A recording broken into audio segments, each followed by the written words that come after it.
No. Ah. Ah. Have we got anything? No. Still no.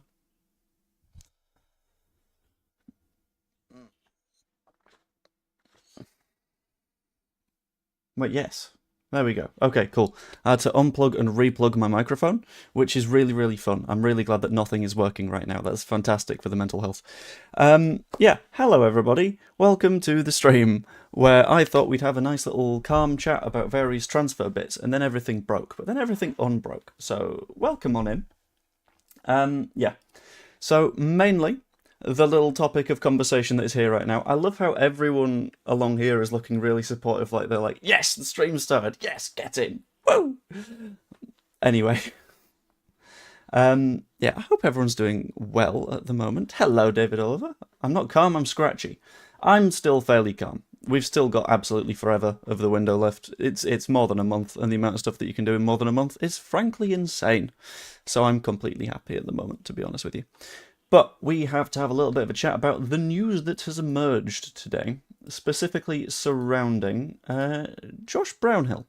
Now, this isn't going to be the only point of conversation during the stream. There's going to be a hell of a lot of stream to be had, a hell of a lot of conversation to be had as well. We'll also cover the Justin thing, Reisels. We'll get there.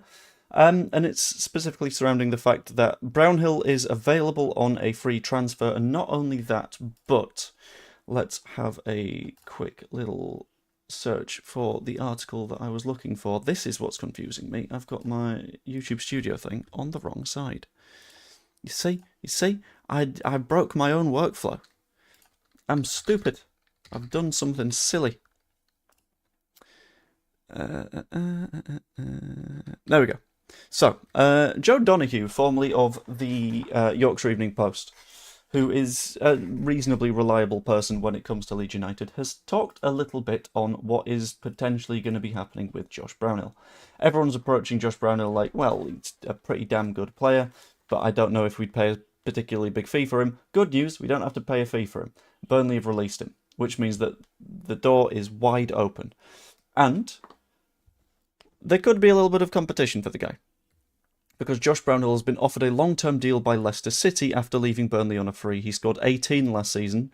For a little bit of context, he is, and this is to clear up for Bex, who is down below, he is a sort of central attacking midfielder. I wouldn't call him a pure 10, but he can be an attacking 8, if that makes sense. Thank you for being a member, Reisel. I massively appreciate that. Thank you. But he's an attacking 8 who scored 18 last season and was second place in the race for the Golden Boot, only behind Joel Piroux, which is a hell of an achievement. But he scored 18 last season, wants a new challenge. He's targeting the Premier League and admires the Leeds United project, but not clear if reciprocated by the club. The ex-Burnley skipper is open to a move abroad as well. Now, there's a little bit of a chat to have on this one.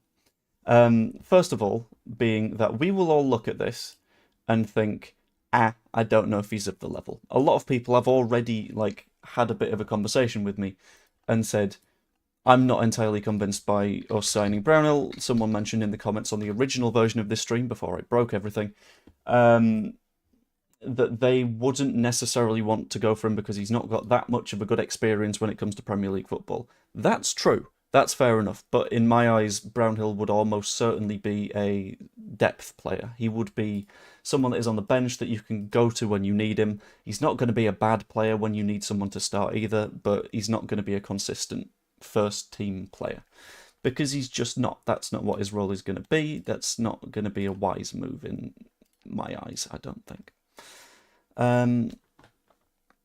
The interesting thing with this is that he specifically noted that he admires the Leeds United project, and that's been gotten through a journalist that previously had links with Leeds United. This tells me one of two things. I don't know specifically which of the two things, but we'll have to find out.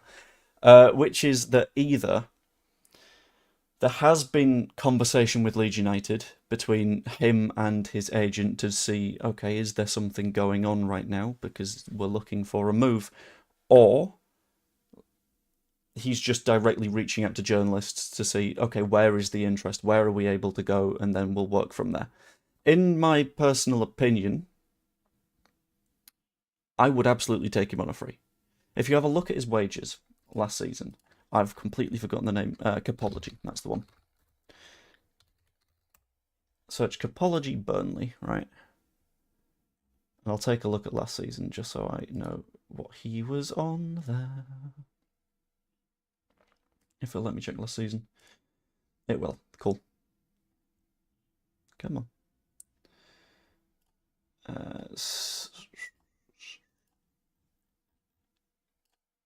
There we go. So last season he was on 45 grand a week.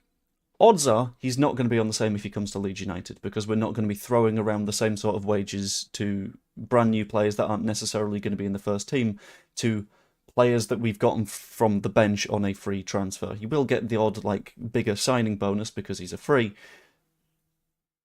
but I think in terms of wages, he's not going to cost too much.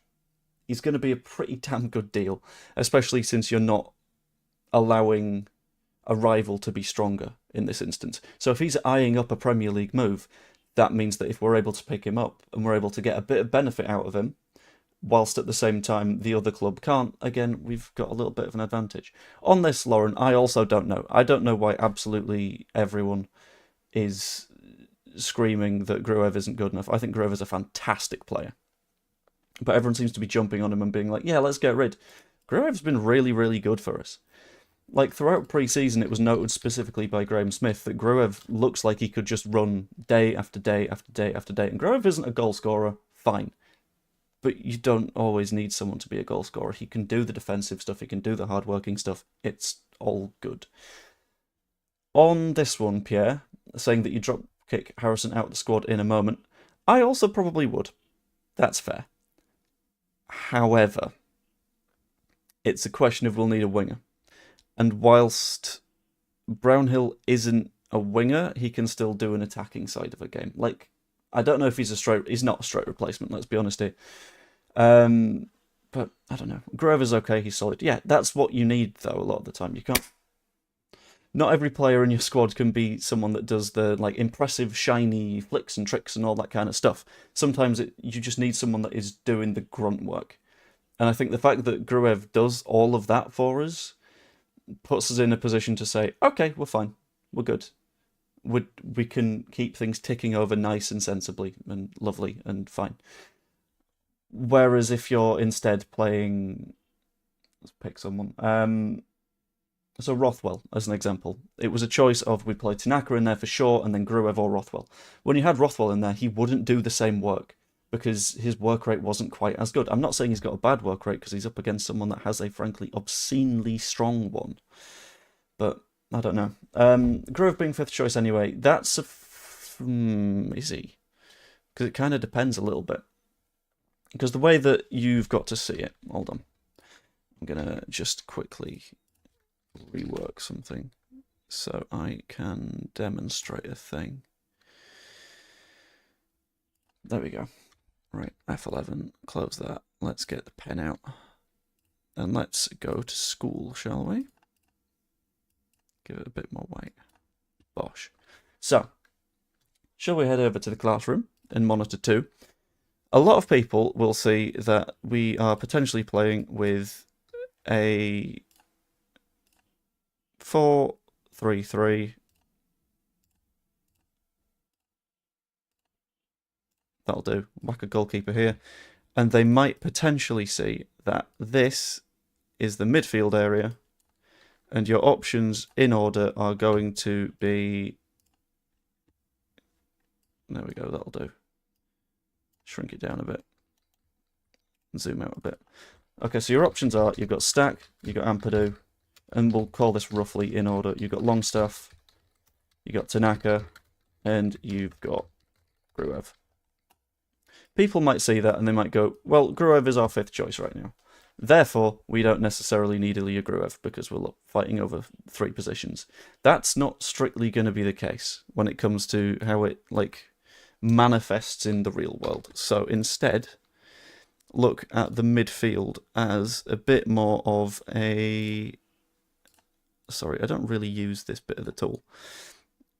Holding midfielder, someone more progressive, and then we'll say also someone a little bit more on the progressive side. Why not? No, in fact, that's not what we're going to do, is it? What we're going to do is we're going to go someone more progressive and then 2 sort of 6s. That's not in the right place at all, but that's fine. Which means that instead of this, you're in a position where if we paste that, you've got Longstaff is probably your first choice in terms of progressive stuff. Fine.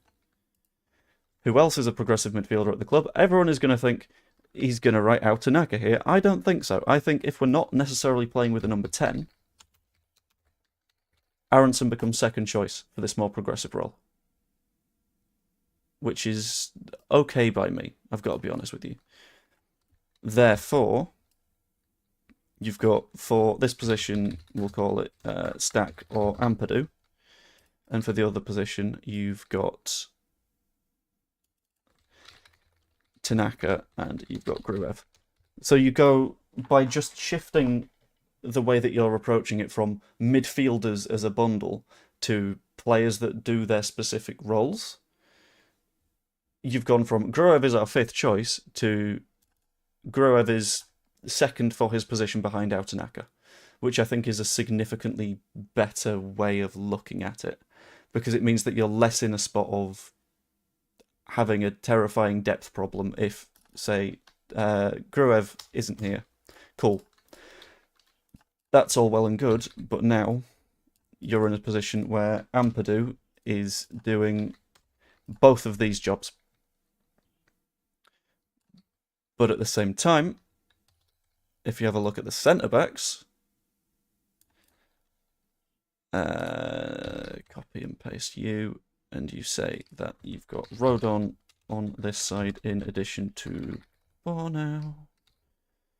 And then on the other flank, that's not what I was trying to do in the slightest.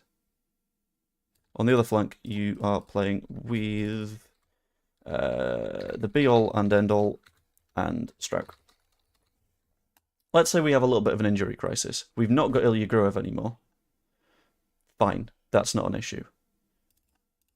Lose Rodon through injury. Ampadu is now your backup here as well. Okay, cool, Strouk has an injury a season. Then you've got Ampadu trying to do all of these jobs at the same time. Which is why I think, instead, you can do something nice and safe and secure and just say that whilst he doesn't do the attractive stuff, Gruev is probably a useful player to have in the squad this season. Without a doubt, for me.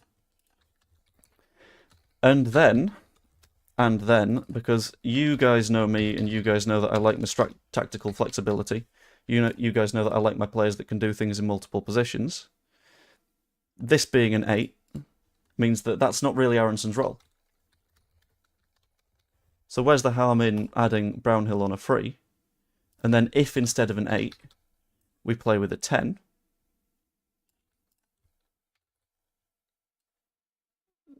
then you've got Aronson in his more natural role. You've got Piru that can also play there. So as far as midfield options go, I don't mind adding Brownhill, because that means that you're not in a position where we were when we first came up, which a lot of the time was, why don't we see if Stuart Dallas can step in? And while Stuart Dallas could step in, right, I'm going to give us a little bit of a... Oh, I've got rid of all my dots. I need the dots. Hang on. Right, I'll keep myself a dot. Right. So, I'm going to build myself a football pitch. It's going to be a very, very pretty football pitch. Right, and then copy, paste you. Cool. There's your back 4. Give me your goalkeeper. For some reason, I can't put that in the middle. That's fine. And then I'll shift you down. Because what I don't want us to end up in a situation of is a situation that we've seen far too often in the past. And again, as much as a lot of people like to misinterpret things that you say on the internet, this isn't me critiquing Marcelo Bielsa, the manager. This is me having a look at the squad from last time we came up and going, that wasn't fantastic.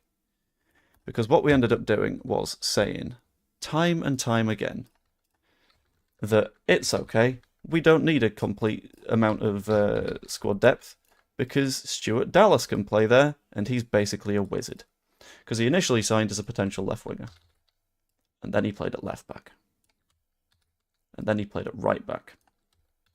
And he played on the right-hand side. And he often played in central midfield.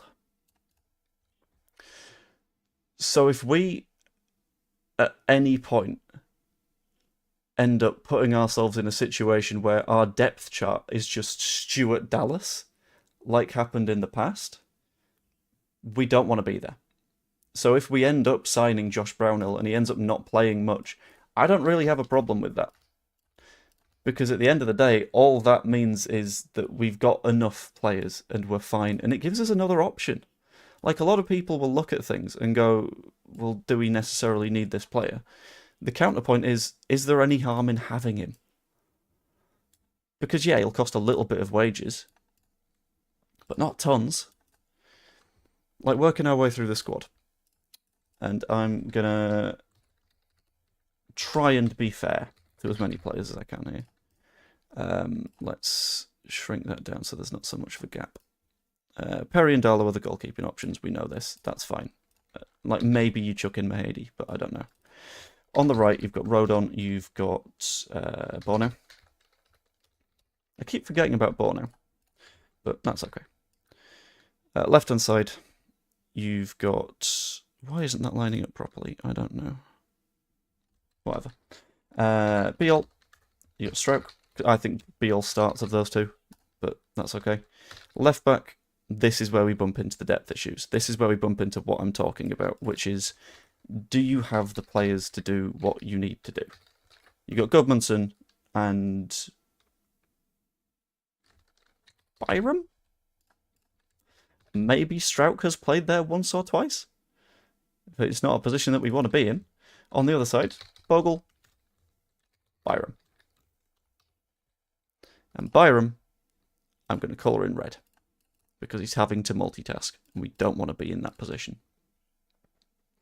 And the fact that we've got one player worth of cover for these ain't good. In the slightest. Also, what I'm going to do, I'm going to drop this, I'll push these out wide, right? I'll drop this one in a bit. This is your attacking 8. And this is your 10. So I can have options for both, just so I can sort of show it off a little bit better. Because at the end of the day, a 10 isn't an 8. Like, as much as they do similar things, that's not how numbers work, I suppose. Starting in midfield, I would probably go with Stack on one side, backed up with Tanaka. On the other flank, it's not a flank, but you know what I mean. I would go with Ampadu with Ilya Gruev. Then in the middle, currently, is Longstaff. Potential options in the 10. We've got Aronson. And we've got Piru, who I'm going to turn red, because Piru is multitasking. However, Longstaff isn't the only 8. Aronson can be an 8, but he'd be multitasking, which means that here, he would also be multitasking. Which for me is showing that someone like a Brownhill would be quite useful to have between these roles. In addition to this, in the 9, we've got Mecha. We got Piru. Piru is still multitasking, which isn't really what you want. On the wings, currently we are working with Nonto. I prefer Nonto on the left, I've got to be honest with you. But I'm going to do it by, like, side preference, because Nonto and Ramazani prefer to be over here. You know who else prefers to be over here? Jack Harrison. And then over here we got Dan James. In fact, I'm going to move Nonto over, because he's played a decent bit out on the right. So if you're looking at this, and you're looking at areas that are potentially going to be a problem, and you're looking at spaces where there's a little bit of a gap, the first thing that you spot is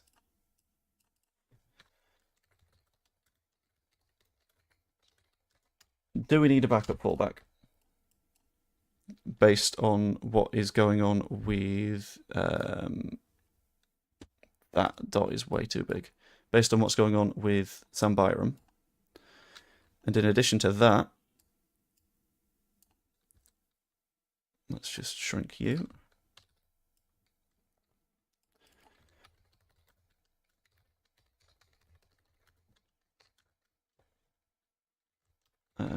Lessons burden on Piru / Aronson.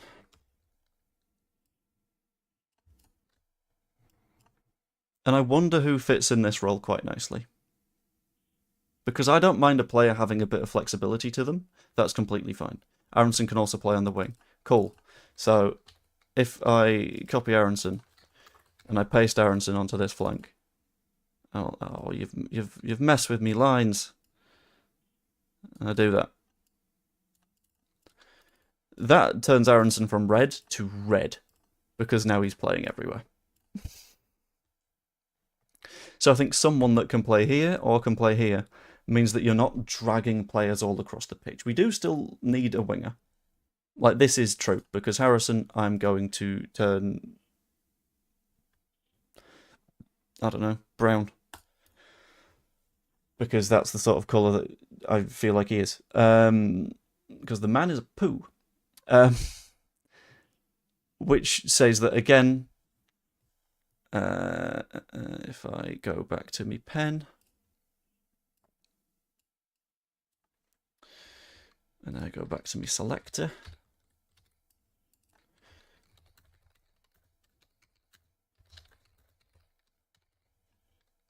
the big smelly poo man is leaving. Or if he isn't, I don't trust him in the first 11. So that's roughly what I think we need. We need a fullback. Need a left winger. I wouldn't mind someone to play on the inside. Because, again, if we're considering the 10 its own independent position, that's where we get a couple of issues. And then go to here and say, nice new shiny toy, please. That's my notes on the squad right now. Which I don't mind. I think we're in a good position at the moment. I'm going to give this a little bit more space so everything has a little bit more room to breathe in there. I don't mind it if the squad is as it is. But I think adding Brownhill is going to bring a significant benefit. Are we allowed 12 players now, Joe? No, we're not allowed 12 players. I just thought I would make the 10 and the 8 individual positions because they are different. And we will be playing some matches with an 8 and 2 6s. We'll be playing a couple with 8 and a 10. This is basically ball progressing midfielder. This is effectively a number 10. So no, I don't think we get away with having 12 on the pitch, but I think it's important to differentiate the roles. Because they're different. They just are. And whilst it might be easier to just say, okay, so if we get rid of this box, suddenly Piru is only in one position and Aronson's in 2, that's not the reality of the situation. Because against Burnley or Sunderland, we're going to be playing with an attacking midfielder. Nonto can also play in the 10. I'm not going to make another player red. That would make me depressed, I think. Yeah. I'm going to run a very quick poll, actually, because I want to know what people's thoughts are.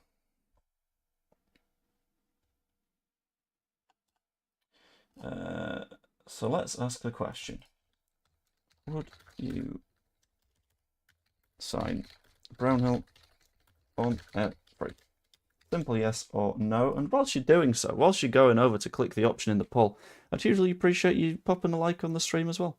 Because it genuinely helps the channel. It gets things suggested to more people. And it's quite nice, you know. Basically, I'd like to be able to do this a little bit more consistently, because at the moment I'm squeezing in streams between meetings and stuff in order to make sure that I can like fund doing YouTube. But having you guys' support is genuinely very important to me, and thank you for doing so. Counterpoint to Kilgallen, who has said, good position, lacking at least one winger, two fullbacks, striker. One fullback. For me, one fullback. I agree a striker. I agree a winger, because the big smelly poo man is leaving. But I'd say one fullback, because I don't mind Byram as a backup. And having someone like, right, the way I'm going to put it is, right, I've made a mistake. We're inviting new colours in now.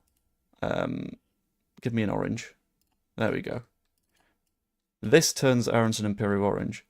This turns Byram orange. This turns Byram orange.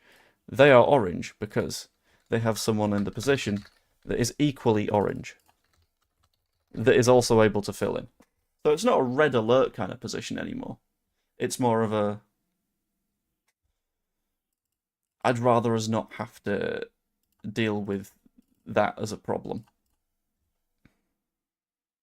Aronson is still on effectively triple duty in sometimes, but that's okay. Please add a colour glossary at the side. No, because the colour glossary doesn't even make sense to me. So, Byram shouldn't play Prem football, mental. You can say that, but at the same time, why not? If your assumption is because, like, fitness issues, then sure, that's okay. Like, I appreciate that. If your assumption is because of his, like, level of play, I don't think Byram is a bad footballer at the moment. I think for someone off the bench, I'm not going to be too mad if it's Sam Byram. Yeah, I don't want him as the main backup, but I don't know. On the left is more concerning, yeah. I think someone that is comfortable playing at left back would be a pretty useful move at the moment, just because it simplifies things a little bit. Brownhill's a good player, but we're stacked in midfield now. We are a bit, but I don't mind us stacking a little bit further.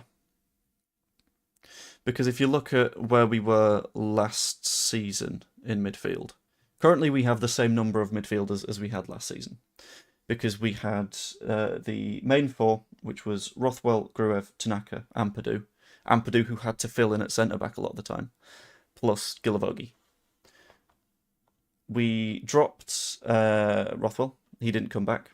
We got in Stack, so that brings us up to equal numbers. Gilavogi also left. We got in Longstaff.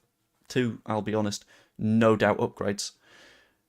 But I wouldn't mind adding one more just for a little bit of safety and security. Because, again, if we end up in a position where somebody has to play 500 minutes across the length of a season, say Ilya Gruev gets 12 appearances off the bench, plays only about 500 minutes, but he plays a pretty significant role in those matches, I'm not going to be too mad. Because at the end of the day, Premier League survival is worth £100 million per season or more. And having those players to keep our position is worth that, without a question for me. A quick reminder for you, by the way. The Championship TV revenue for an entire season was £12 million.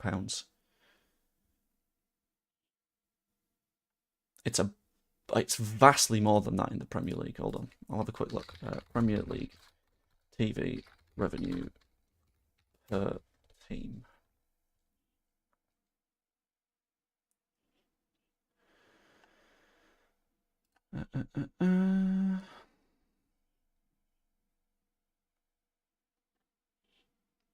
So last season, Leicester were relegated, and they still earned £117 million.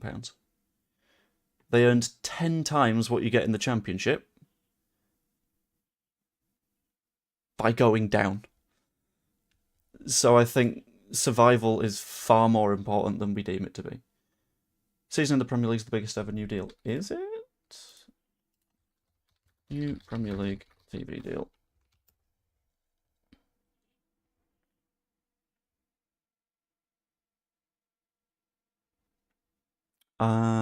Right, okay, it's a domestic deal then. Yeah, that's huge. That is genuinely colossal. Let's search revenue share.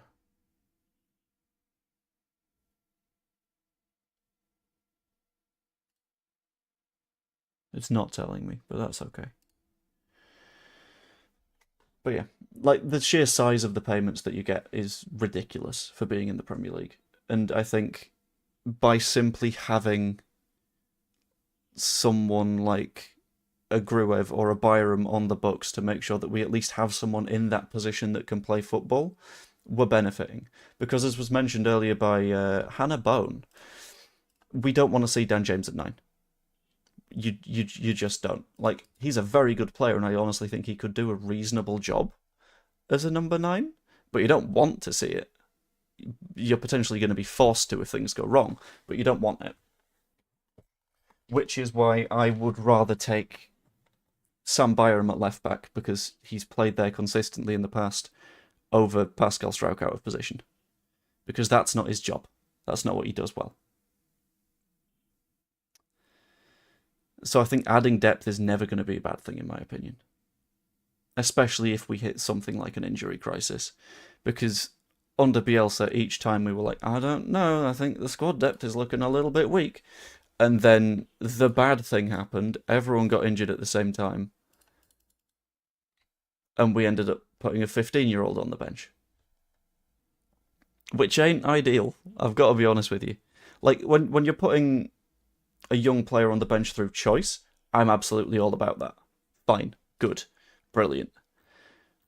But when they're there because you don't have any other players that can do that job, you're in the shit. And I think I would rather we over-recruit than under-recruit. At the moment, with Talking Barca's question, Joe, would you rather Justin or Brownhill? Of the two, I'm taking Justin. Because Justin can do left back, Justin can do right back. He adds a little bit more depth to that position that is a little bit weak. But Brownhill on a free? I don't think you turn that down. If you call his wages 40k a year, which is a $5,000 drop from last season, right? Give him a big signing bonus. Fuck it. Go balls out. You've given him a £5 million signing bonus. Not £3 million signing bonus. Combined, that's £5 million for the year. And if someone asks, would you take the second top scorer in the championship for £5 million over the year, and that's including his wages, and he's not even a striker, you probably go, okay, that's pretty nice. TV deal minimum this season, depending how many times you're on TV, internationally is 120 million. When it comes to the how many times you're on TV thing, that is a facility fee thing. So you get paid a set number per match that is held at your stadium. You also get, I think it's, last time we were up, it was at about £1 million for a match being held at your stadium, about 120k for it being an away ground, because you still need to work things about a little bit. And that's only for UK TV, because all matches are broadcast internationally anyway. I know this because I work for an international broadcaster that has the Premier League in Spain, which means that regardless, I'm going to get to watch all of them on TV, which is a nice little treat. Imagining more towards no for Brownhill. Okay, that's interesting. I'd take Schmidt over Byram. Let's get rid of Byram. I mean, again, Schmidt wants to play consistent football. There is no chance Isaac Schmidt would want to stay, because he's not going to be playing every single week, because he's not of the level to play every single week for us.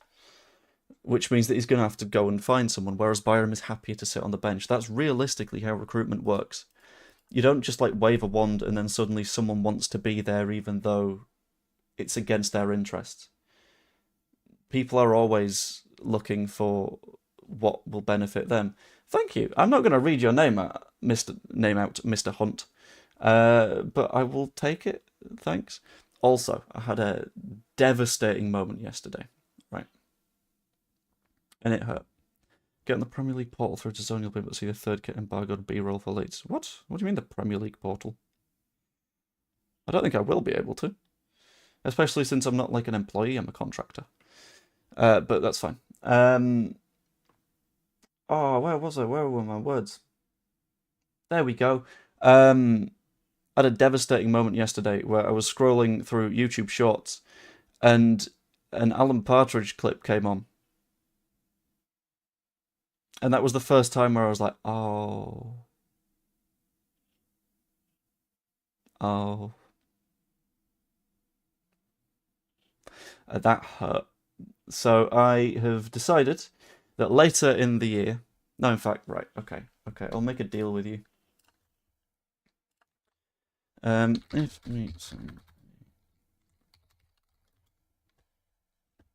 that didn't work, I'll run a quick poll.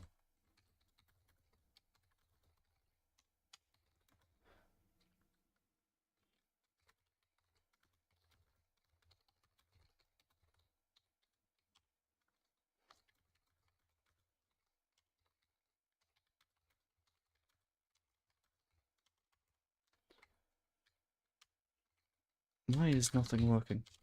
Ah!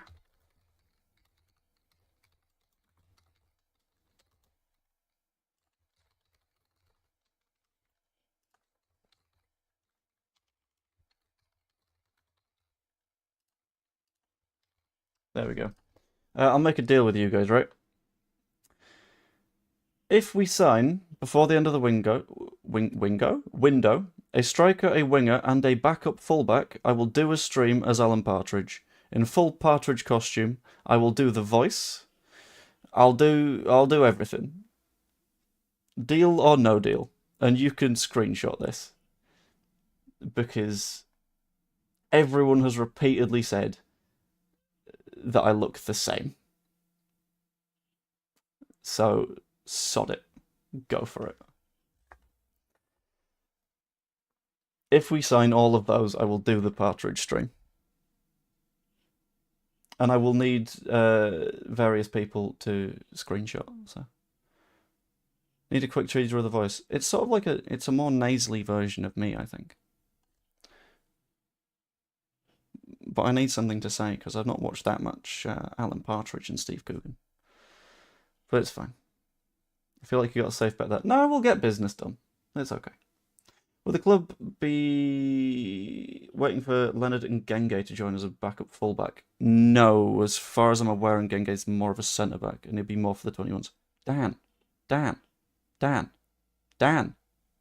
Sort of like that. Is that what we're going for? And I like that that came from Dan as well. I feel like that might have stuck with you. Okay, that's no need, Andy. That absolutely not on. Thank you very much. Not a fan of that.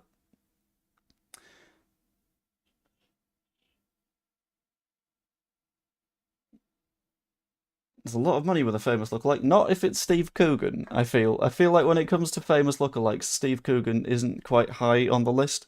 Like, if I was like, yeah, I look like Taylor Swift. I look like Tom Cruise. I look like whoever. There is no world in which that works. No one is like, oh, absolute fitty Steve Coogan. Pain. Alan, Alan. Rysel, that's devastated me. No need for that. Get a wig and Taylor Swift could be a go. There we go. Oh, thank you, Mr. Hunt. I'm not going to start doing Land Down Under. That's a little bit different, but whatever. Careful, Joe. There's a legend that all football YouTubers become Partridge in the end. Don't rush it. I mean, I was Partridge to begin with. Have you seen my face? I was already Partridge. There's no freedom here. But I'll need people to screenshot that and ping me on various platforms just as a reminder. Because otherwise, I will forget.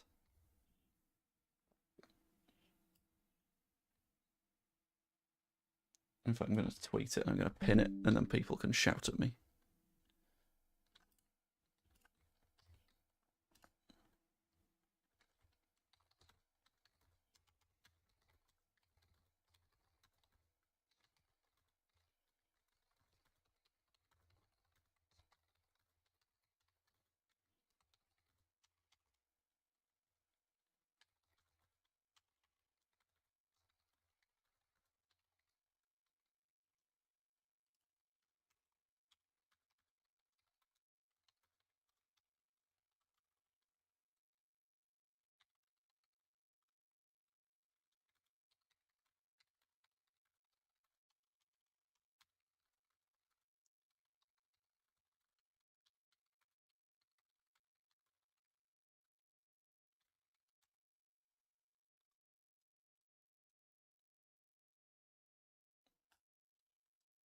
There we go. Tweeted. I look like that Leeds YouTuber Joe Blackburn. I'll take it. Thank you. Yeah, I was doing a tweet just as a reminder to myself, and then I will pin it to me profile so I can't forget. Because if I forget, then I feel like people will be quite mad at me. Rightly so as well, to be fair. Brownhill in the squad, no brainer. I think I agree. We don't like Partridge, we don't like peacocks. Alright, okay. In that case, I will take on the character Alan Peacock. How about that? Is that better? Is that what we're going for? I remind you of Frank Spencer. Is that the Frank from Vicar of Dibley? No, I don't know who that is. I honestly don't know who that is. I've not really watched some others do, haven't. I'm sorry. So yeah, if you guys could go interact with that tweet and scream at me, that'd be absolutely spectacular. Just so I don't forget. Sick of the club emailing me flat out about stadium tours, etc. Just sign some players. The difference is, right, it's not the same person doing both jobs. Like, a lot of the time, people will be like, I can't believe the club are releasing a new shirt at this time. Why aren't we making deals? The man in the shop isn't the man that's talking to Strasbourg. It's a different person. It's different people. Different department entirely. It's alright. You can do different things at different times. The fact that John on the checkouts is serving Susan doesn't mean that no one's putting something out into the aisles. It's very different. Alan Peacock's a banging parody name for a pundit. There we go. Alan Peacock. We'll have it. Oh, I'm going to have to get an Alan Peacock new outfit, aren't I? Oh, shit. Ah, well. It used to be the same person doing both jobs. Yeah, but it's not now. Like, we're doing better than that now. At least we're making some sense. Anyway, Ainsley Maitland-Niles linked. What are your thoughts? I don't know. I'd have to have more of a look. I'm planning on doing another stream today at some point anyway, so I will cover that in that one. I'll also cover the James Justin stuff. But I'm going to bring the stream to a close in a couple of minutes' time because I am in need of lunch at the moment, and I've got some work to do today, which is quite nice. Dean Henderson, I'm not taking that one. That one's not on. But yeah, hope you all enjoyed. If you did, pop a like on the stream, that's massively appreciated. I'm very, very close to 100 right now. I think it's 2 or 3 away, so if you could just bop the like that's down here somewhere, that'd be massively appreciated. Subscribe if you haven't yet. That's also very, very helpful to keeping the channel going. You could also become a channel member. Absolutely lovely. You get a bunch of videos and stuff early. And it just helps me to keep doing this, basically, because $2.99 a month for you adds up, and it makes sure that I'm able to, for an affordable cost on your end, cover the costs of doing this, which are more than you'd think. But yeah, hope you all enjoyed. I'm going to go, and I will see you all later. Toodaloo.